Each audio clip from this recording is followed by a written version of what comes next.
ایران اسرائیل کے اندر جو اس وقت صورتحال ہے وہ خاصی کشیدہ ہو چکی ہے۔ اسرائیل کی جو انٹیلیجنس ہے وہ بہت متحرک ہے ایران کے اندر۔ اسرائیلی ایجنٹس وہاں پر کام کر رہے ہیں، جو اسرائیلی انٹیلیجنس وہاں پر کام کر رہی ہے بہت اسٹرانگ اور بہت ہی متحرک ہے۔ اب جی ان کا بہت بڑا نیٹ ورک بھی پکڑا گیا ہے، کچھ لوگ موساد کے لیے جو کام کرتے تھے وہ پکڑے گئے ہیں۔ موساد کے ایجنٹ اسماعیل فکری کو زمین پر فساد پھیلانے اور خدا کے خلاف جنگ جیسے سنگین جرائم میں اس کا مرتکب ٹھہرایا گیا اور پھر اس کو سزائے موت جو ہے یا پھانسی جسے کہا جاتا ہے وہ دے دی گئی ہے۔ اب تہران میں موساد کی جو ڈرون ساز فیکٹری تھی وہ پکڑی گئی ہے۔ بسم اللہ الرحمن الرحیم، السلام علیکم، میں آپ کی میزبان انشاءاللہ عدنان۔ پروگرام کا آغاز کرتے ہیں اور آج سب سے پہلے بات کرتے ہیں ایران اسرائیل کے اندر جو اس وقت صورتحال ہے وہ خاصی کشیدہ ہو چکی ہے۔ جمعے کے روز جنگ کا آغاز ہوا تھا جب اسرائیل نے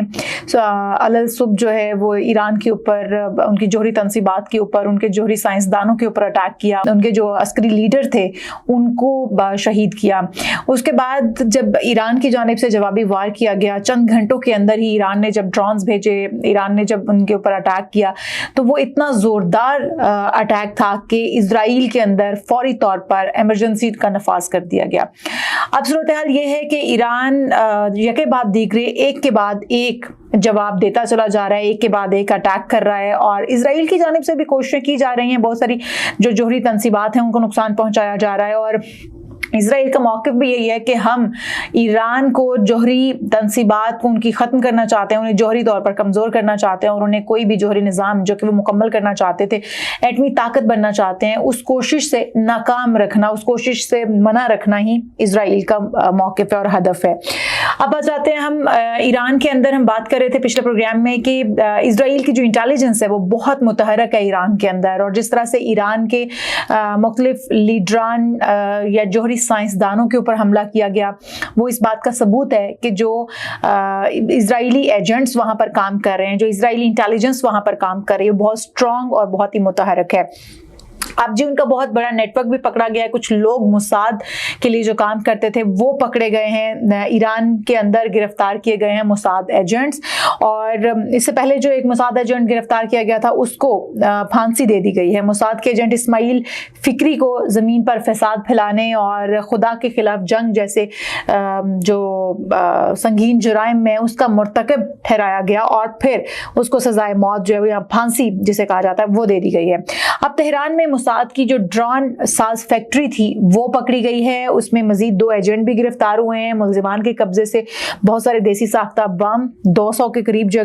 200 کلو بارودی مواد برآمد ہوا ہے، اسی طرح سے 23 ڈرونز کا سامان برآمد ہوا ہے، لانچرز ہیں اور دیگر جو آلات استعمال کیے جا رہے ہیں اسرائیل کی جانب سے وہ وہاں سے پکڑے گئے ہیں۔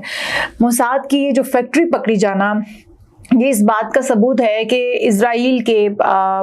جو ایجنٹس ہیں یا اسرائیلی جو کارندے ہیں وہ ایران کے اندر موجود تھے، اور جتنے اٹیکس اب تک ایران کے اندر ایران کے جو لیڈران ہیں ان کے اوپر ہوئے ہیں یا جوہری سائنسدانوں کے اوپر ہوئے ہیں وہ تمام کے تمام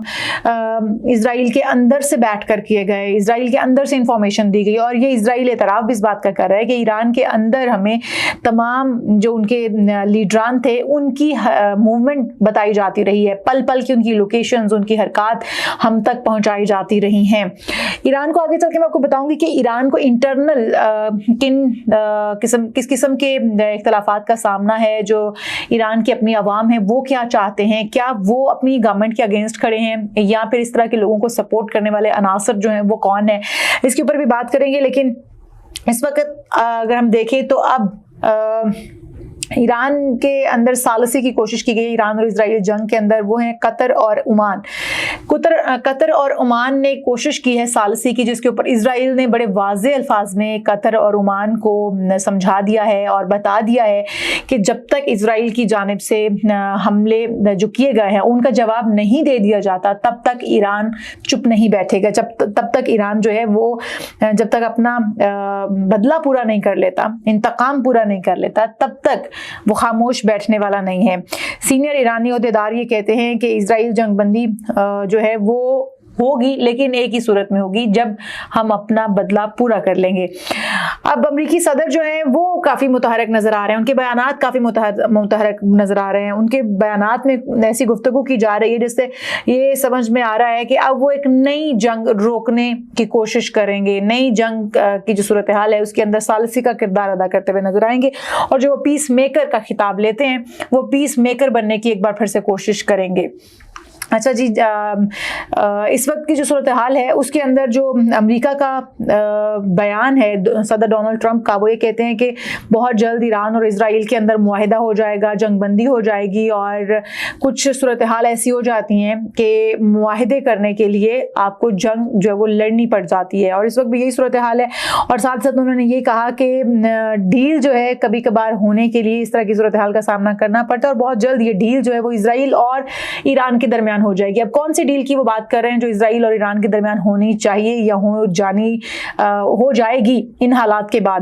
پھر وہ یہ کہتے ہیں کہ امریکہ اسرائیل کی حمایت جاری رکھے گا اور صہیونی ریاست کے دفاع میں اس کے ساتھ کھڑا رہے گا۔ اب کھل کے اوپنلی اگر امریکہ اسرائیل کا ساتھ دے رہا ہے تو اس کا مطلب یہ ہے کہ اسرائیل کی جو اب تک کی تمام جارحیت ہے، جو غزہ کے اندر بچے، بڑے بوڑھے یا خواتین شہید ہو رہی ہیں، جو جینوسائیڈ وہاں پر ہو رہا ہے، اس کے پیچھے بھی امریکہ کا ہاتھ ہے۔ اگر امریکہ کھل کے اسرائیل کی حمایت کرنے کا اعلان کرتا ہے، جو کہ کہا بھی جا رہا ہے کہ صہیونی ریاست کے دفاع کے لیے، صہیونی ریاست سے دفاع کے لیے وہ اسرائیل کے ساتھ کھڑا ہے۔ اب صہیونی ریاست کس کے لیے لڑ رہی ہے، یا جو غزہ کے اندر ہو رہا ہے صہیونی فورسز وہ کس کے لیے لڑ رہی ہیں؟ وہ غزہ کے عوام کے لیے لڑ رہی ہیں، وہ فلسطینی عوام کے لیے لڑ رہی ہیں، وہ ان بلکتی ہوئی ماں، ان روتے ہوئے بچوں کے لیے لڑ رہی ہیں جن کے جسم ہوا میں اڑتے ہوئے پوری دنیا نے دیکھے ہیں، جن کے اوپر بار بار اٹیک کیے جاتے ہیں، جن کو میزائلوں سے اڑایا جا رہا ہے، اور اگر جو بچ جاتے ہیں تو زخموں کی تاب نہ لاتے ہوئے، طبی امداد نہ ملتے ہوئے مر جاتے ہیں، اور جو بچ جاتے ہیں ان کو بھوک سے مارا جا رہا ہے۔ تو جب امریکہ اسرائیل کا کھلے عام ساتھ دینے کی بات کرتا ہے اور ساتھ کھڑا ہونے کی بات کرتا ہے، تو اس کا مطلب ہے جینوسائیڈ جو ہو رہی ہے اس کے پیچھے بھی امریکہ ساتھ ہی کھڑا ہے اسرائیل کے، یا جو جارحیت دکھائی جا رہی ہے اسرائیل کی جانب سے امریکہ اس کے ساتھ ہی کھڑا ہے۔ اچھا جی، اب اسرائیل کا جو بیان ہے اس کے اوپر اگر بات کریں تو ایران یہ کہتا ہے کہ ایٹمی ہتھیار بنانے کا کوئی ارادہ نہیں ہے، جوہری توانائی اور تحقیق کرنے کا حق ہر ملک کو حاصل ہے، بالکل ان کو بھی اسی طرح سے حاصل ہے اور ان سے کوئی چھین نہیں سکتا۔ ایرانی صدر کا یہ بیان جو وہ سامنے آیا ہے، وہ کہتے ہیں کہ ایرانی قوم کو آج ہر اختلاف کو پس پش عراقی قوم کو تمام جو اختلافات ہیں وہ پس پش ڈال کر ایک پیج پر کھڑا ہونا ہوگا۔ ہمیں اس نسل کشی مجرمانہ جو جارحیت ہے اس کے خلاف اتحاد کرنے کی ضرورت ہے، اور میں یہ سمجھتی ہوں تمام مسلم امہ کو اس وقت اتحاد کرنے کی ضرورت ہے، اور تمام مسلم امہ کو ایک پیج پر کھڑے ہونے کی ضرورت ہے۔ جتنے ممالک ہیں جو ایران کے ساتھ ہیں،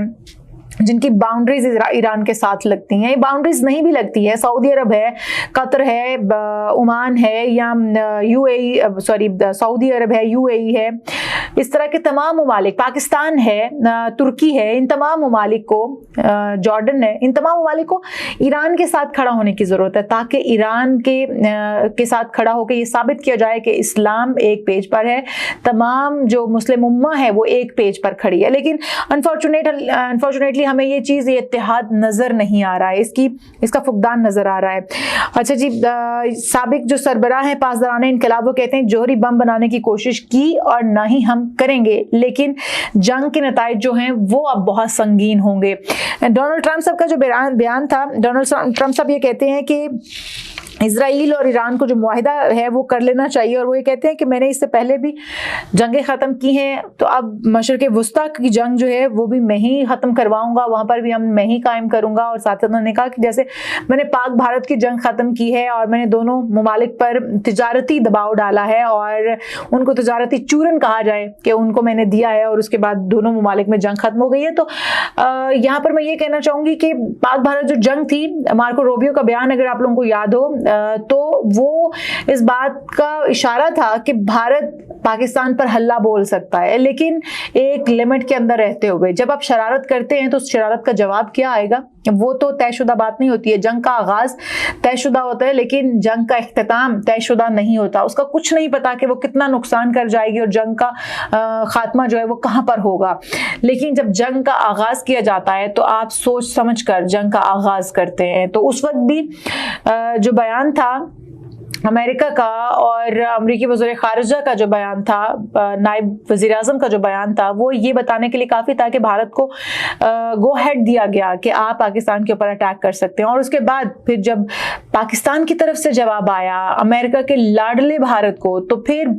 امریکہ سے برداشت نہیں ہوا اور پھر ثالثی کا کردار ادا کرنے کے لیے ڈونلڈ ٹرمپ صاحب یعنی کہ پیس میکر صاحب بیچ میں آتے ہیں اور پھر وہ آ کے جنگ بندی کرواتے ہیں. اور اب وہ کہتے ہیں کہ پاک بھارت جو ہے وہ دونوں ملک بہت اچھے ہیں، دونوں ملکوں کی عوام بہت اچھی ہے، دونوں کے لیڈران بہت اچھے ہیں، جو کہ ابھی بھی وہ مبالغہ رائی سے کام لیتے ہیں. لیکن وہ یہ کہتے ہیں کہ انہوں نے امن جو ہے وہ یہاں پر اس خطے کے اندر قائم کیا ہے. اور جو صورتحال پیش تھی پاک بھارت کشیدگی کے بعد اس خطے کو، اس سے انہوں نے چھٹکارا دلایا اس خطے کو. اور اب وہ اسرائیل اور ایران کے درمیان بھی ثالثی کا کردار ادا کریں گے. لیکن سوال یہاں پر یہ پیدا ہوتا ہے کہ کیا ایران اس ثالثی کے لیے تیار ہے بھی یا نہیں؟ اور ایران جو کہ مصر اور عمان کو پہلے ہی جواب دے چکا ہے کہ یہ جنگ بند نہیں ہوگی جب تک جتنا نقصان اسرائیل جو ہے وہ کر چکا ہے ایران کا، یا جتنا اٹیک وہ کر چکا ہے اتنا ہی اٹیک یا وہی جوابی وار جب تک ایران اسرائیل پر نہیں کر لیتا. اب دوسری طرف اگر بات کریں ہم اسرائیل اور ایران کی جنگ کی، تو ایران اور امریکہ کے درمیان مذاکرات ہونے جا رہے تھے اتوار کے روز. لیکن اس سے پہلے ڈونلڈ ٹرمپ صاحب کا جو بیان تھا وہ یہ تھا کہ اگر معاہدہ نہیں ہوتا ہے ایران کے ساتھ، کسی بھی صورت میں معاہدہ اگر نہیں ہوتا جوہری ہتھیاروں کو حاصل نہ کرنے کا، تو پھر کیا ہوگا؟ پھر اسرائیل ایران پر حملہ کرے گا. اب اگر اسرائیل ایران پر حملہ کرے گا، یہ انڈیا یہ پہلے سے ہی ڈونلڈ ٹرمپ صاحب دے چکے تھے، تو پھر وہ کس طرح سے ہاتھ جھاڑ کر سائڈ پر ہو سکتے ہیں کہ امریکہ کا کوئی تعلق نہیں ہے جو اسرائیل کی جانب سے ایران پر حملہ کیا گیا. اور پھر وہ ثالثی کا کردار ادا کرنے شروع ہو جاتے ہیں. پھر وہ آ جاتے ہیں درمیان میں کہ اب وہ ثالث ہیں اور وہ یہ جنگ بندی جو ہے وہ کروا کر دم لیں گے. اب اس جنگ بندی کے اندر بھی کیا اسرائیل کو بھی پابند کیا جائے گا کہ وہ جوہری ہتھیار یا وہ طاقت کا جو استعمال ہے، وہ جو جارحیت ہے وہ بند کرے گا خطے کے اندر، اور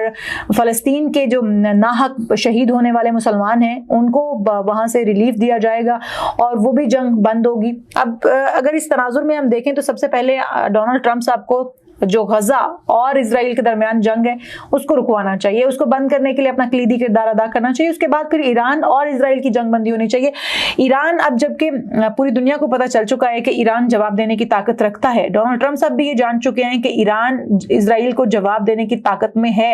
اور اگر مزید اسرائیل کی جانب سے کوئی چھیڑخانی کی جاتی ہے، کوئی شرارت کی جاتی ہے، تو اس کا منہ توڑ جواب ایران کی جانب سے دیا جائے گا. تو اب ڈونلڈ ٹرمپ صاحب جو ہے وہ کود رہے ہیں بیچ میں. اب وہ کہتے ہیں کہ وہ ثالثی کا کردار ادا کرنا چاہتے ہیں. پھر اب ایک دوسرے لاڈلے بچے کو بچانے کی کوشش کی جا رہی ہے، لاڈلے ضدی یا پھر غنڈہ غرد قسم کے بچے کو بچانے کی کوشش کی جا رہی ہے. اچھا جی، جنگ کے سنگین نتائج کا انہوں نے کہا ہے کہ نتائج سنگین ہوں گے. سربراہ جو ہے وہ پاسداران انقلاب کے سابق سربراہ وہ کہتے ہیں کہ اب جو بھی نتائج ہوں گے ہم اس کے لیے تیار بھی ہیں، اور اگر فضا کے اندر اسرائیل کے جنگی جہاز، جنگی طیارے فضا میں داخل ہوں گے تو میزائلوں سے ٹکرا جائیں گے. اس لیے انہوں نے پہلے ہی کہہ دیا تھا کہ ہم اپنی جو جوہری اسٹریٹجی ہے وہ تبدیل بھی کر سکتے ہیں، اپنی جنگی اسٹریٹجی تبدیل بھی کر سکتے ہیں اگر ہمیں بار بار اس نوبت تک لایا گیا، چھیڑا گیا. تو آج ایران کی جانب سے صبح سویرے اسرائیل پر 100 میزائل داغے گئے ہیں اور اس کے اندر اسرائیلی 5 جو وہ ہلاک ہوئے ہیں، یہ خبر بھی سامنے آئی ہے. اس کے بعد جی ایرانی میزائل حملوں کے اندر حیفا پاور پلانٹ میں بھی آگ بھڑک اٹھی ہے، جس کی وجہ سے جو اب تل ابیب ہے، وسطی اسرائیل کا بڑا حصہ جو ہے وہ بجلی سے محروم ہو چکا ہے. اور ابھی تک جو ہے تل ابیب میں متعدد اہداف کو براہ راست نشانہ بنایا جا چکا ہے. 100 ڈرونز جو ہیں وہ آج صبح بھیجے گئے ہیں ایران کی جانب سے اسرائیل کے اندر، اور ابھی جو ہے وہ یہ معاملہ، یہ سلسلہ تھمنے والا نہیں ہے.